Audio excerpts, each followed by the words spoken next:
Welcome to the Slop Temple. We pray this video helps.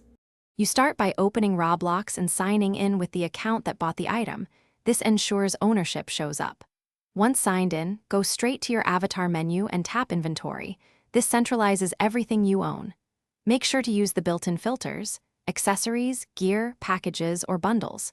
Using filters narrows the list quickly, so you don't scroll past the purchase. If you bought a limited or bundle, check those categories first, because they often hide among many cosmetic items. Once in inventory, type the exact item name or the creator into the search box. This directly filters results and saves time. After that, open account settings, billing, or transactions to confirm the purchase date and Robux spent. This verifies you bought the right item.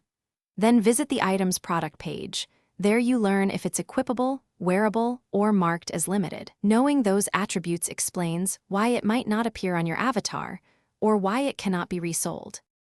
To finish, equip the item from inventory or the avatar editor and save, then reload the game to confirm it appears.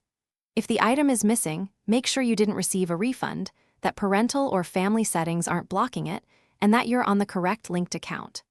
Once done, if you still can't find it, gather the transaction ID and contact Roblox support. Explain what you've tried. Support can restore purchases when given purchase details, so provide receipts and timestamps for faster resolution. Thanks for watching. Consider subscribing if we helped you.